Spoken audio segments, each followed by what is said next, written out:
Os processos judiciais contra Lula são uma farsa. Mas o que é a justiça brasileira? Bom dia, Cris. Bom dia a todas as ouvintes e os ouvintes da Rádio Noroeste FM. Ontem, o Supremo Tribunal Federal, numa de suas turmas por 4 votos a 1, decidiu pela manutenção da entrega das gravações que foram conhecidas como Vaza Jato, gravações feitas por hackers, aparentemente, e que revelaram um conluio entre o então juiz Sérgio Moro e os procuradores Dallagnol e os demais da equipe da Lava Jato. Se trata de fato de um escândalo, é um absurdo o nível de relação que se colocava confundindo eventualmente relações pessoais e políticas com relações profissionais. É inadmissível que o juiz fique orientando membros do Ministério Público, sejam promotores ou procuradores, para a atuação nos processos. Isso é algo completamente descabido, e o pior é que tem até profissionais do direito, advogados e outros dizendo que isso é normal. Não, não é normal. O juiz, em relação ao Ministério Público, tem que ter uma posição de equidistância da mesma forma como tem em relação ao advogado de defesa. Não interessa se o juiz acha que deve condenar e é a favor da condenação. Não é essa a função do juiz. E isso foi escancarado, né, nesses processos da chamada Operação Lava Jato. E cada vez mais vão surgindo mais notícias dessas irregularidades.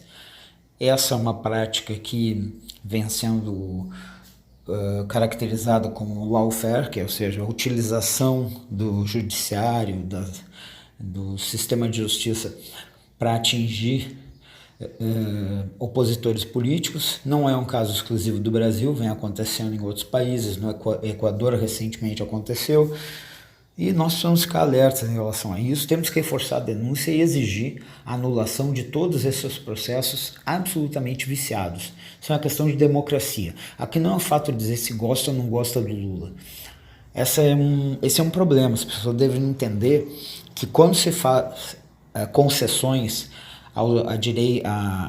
afronta, a violação de direitos humanos, isso aí não se dirige apenas àquela pessoa que está tendo seus direitos violados, no caso Lula, o direito de ampla defesa. Não, isso se refere a todas as pessoas que potencialmente terão que utilizar esse direito de defesa. É surpreendente que algumas pessoas, por um antipetismo, um antilulismo, não consigam entender isso aí. Elas poderão ser as próximas vítimas disso.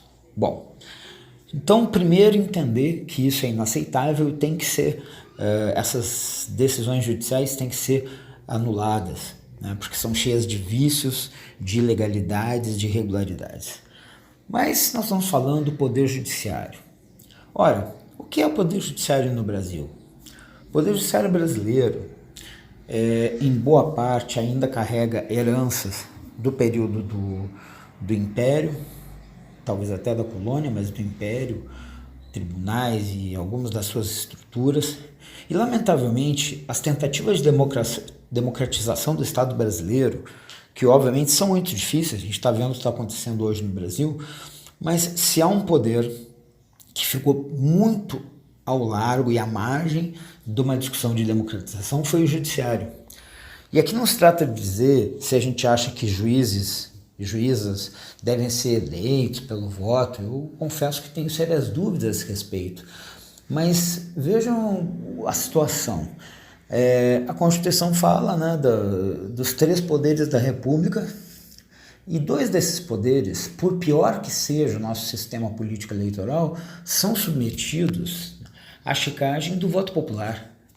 Todos os integrantes do Legislativo ou do Executivo são eleitos e, portanto, podem, através do voto, sofrer as sanções por parte da população em caso de desagrado da sua atuação. E o Judiciário?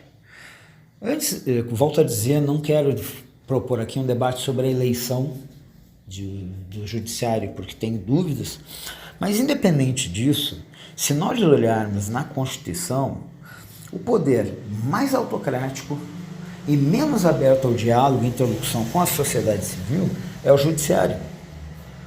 aliás, praticamente inexistente.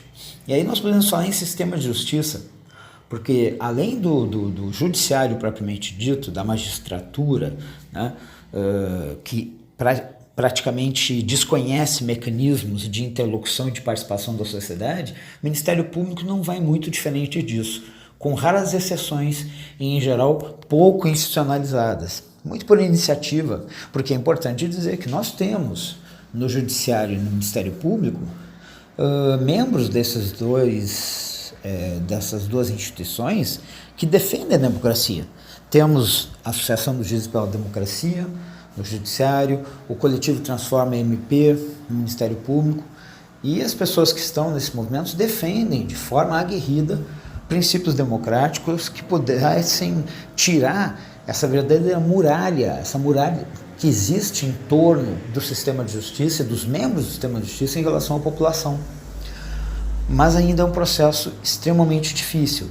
E é óbvio que quando a maré é uma maré de autoritarismo, nós vemos hoje, né, no Brasil, aliás, antes mesmo da posse de Bolsonaro, com o golpe que derrubou a presidenta Dilma em 2016, e depois um aprofundamento de ataques à democracia, cada vez maior desde a posse de Bolsonaro, com bravatas sobre fechamento do Supremo e outras coisas, e aí mais do que bravatas, utilização de órgãos do Estado para espionagem política ou informações em favor dos filhos do presidente, etc. Então, num momento como esse, em que a maré é negativa, é mais difícil, mas nós precisamos fazer esse debate.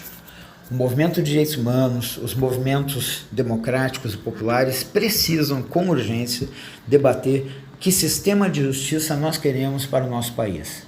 O fato é que o nosso sistema de justiça atual, principalmente magistratura e Ministério Público, são elitistas, são no mínimo de classe média alta para cima, ou seja, não conseguem entender a realidade da maioria da população, arrogantes, autocráticos, e as instituições onde estão também absolutamente fechadas para diálogo com a sociedade civil. Nós vemos com frequência, quando os governos são democráticos, prefeitos participam de assembleias populares. Quando os governos são democráticos, governadores dialogam com movimentos sociais ao invés de mandar a polícia bater e espancar. No Legislativo, quantas vezes nós já assistimos audiências públicas na qual deputados, senadores, vereadores ouviram a população e tentaram construir, a partir das propostas, dos debates, propostas em relação aos temas. Isso no judiciário chega a parecer um outro mundo. Jamais se imagina um processo de participação popular para discutir os rumos do próprio judiciário, como se ele fosse algo fora da realidade da sociedade.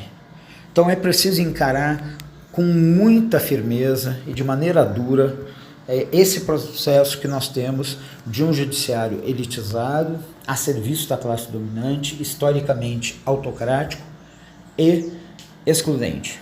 Então, vamos ficar com essa reflexão, continuaremos lutando pela anulação desses processos ilegais, inconstitucionais, que condenaram o ex-presidente Lula, mas lembrando que essa não é a única questão quando nós falamos do judiciário. O judiciário, nos seus componentes de classe, na questão do racismo, precisa ser radicalmente transformado para que nós possamos, de fato, ter um Estado de Direito democrático e uma sociedade democrática. Muito obrigado.